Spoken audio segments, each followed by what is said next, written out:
Steve Mignonti doing the junkyard crawl here at Bernardston Auto Wrecking in Bernardston, Massachusetts with a 1959 Ford Thunderbird. Second year for the Square Bird, which was basically something that the marketplace demanded, really, because the baby birds of 55, 6, and 7 were strictly two-seaters. And Ford marketing people and the public said, if this thing could handle 4 people, we'd sell more of them, which was true. And in total, there was 67,456 were built of these cars in 1959, the second year. Now, 59 was the first year for leaf springs at the back.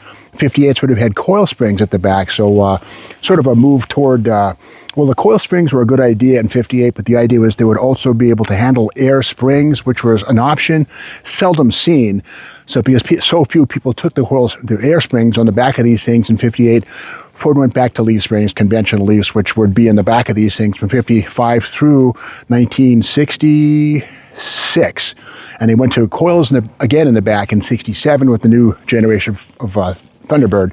But anyway, beautiful car in many ways, big, massive, and again, 4-seater. Buckets up front and in the back, 2 people would sit in the back there. I believe maybe 3 in the back. Let me take a peek if that back bucket is, it's, yeah, definitely a 2-seat back seat, so there's no room for a third person in the back, so it's 2 plus 3, or 2 plus 2, and those are 4-seater. And the foam roofline right here was very popular. It trickled on down to Galaxies and even the Ford Falcon to a certain version of that, which is the formal roof here, seen first on the 58 Thunderbird. A good-looking example of, styling. It was formal and sporty at the same time. Of course, inside, bucket seats up front. And we'll switch spots with Rev and Evan, the cameraman, and we'll look at some interesting things inside. And the dashboard had sort of a cockpit of a fighter plane kind of a vibe going on. And we can see that there's 2 sides, the radio's in the middle, and the instrument panel on the left-hand side, right in front of the driver. This has the 3-speed automatic, but then the bucket seats are a sporty feature. Of course, this does have seat belts, and they were not standard equipment. You paid extra for them at the Ford dealer where they were installed by the dealership. And we can see them right down here, the remains of one of the clasps right here, aluminum, and again, didn't hang in there very well, starting to corrode, very much so. But again, these were installed at the dealership. Factory-installed buckets wouldn't arrive until, I believe, 1968 was the first year you had to have seat belts in production cars. In 1974, I think, was the first time that a shoulder harness was mandated by the government. But right here was an optional thing. Safe stuff. You have to have seat belts, if you ask me, survive, to drive. But seat belts. But again, the only downside of a lap belt like that is if you had a hard hit, you could invite something called spinal cord separation, wherein your pelvis and your spine separate due to the load on the back and the spine. So the seat belts, the lap belts are kind of dangerous in that way, but also they do prevent you from leaving the car. So ejection's an evil thing. So pick your poison. No ejection, but the possibility of spinal cord separation. Take your pick. But anyway, coming around the back, we're still in the age of the tail fin right here. And again, very unique and bizarre styling. A recessed cove in the center of the twin tail lamps, really wide circular tail lamps, sort of playing back into the theme of the 55, 6, and 7 Baby Bird. Again, round tail lights. Also seen in the senior Ford models, the Fairlanes. But again, just taken to the extreme on this. And something kind of cool is, this is Motor Life magazine, September of 1957. On the cover, this thing here, the Baby Bird with a back seat. And this is something called the Bird's Nest. It was an add-on thing, would take about an hour to install, and here's the story inside. Kind of cool, little Baby Bird, 57, with this back trunk lid opened up and turned into a compartment for kids. Would not pass safety centers today by any stretch. With that said, it's kind of an interesting thing. Let's open another page of the story. And there it is right there. The Thunderbird becomes a family car.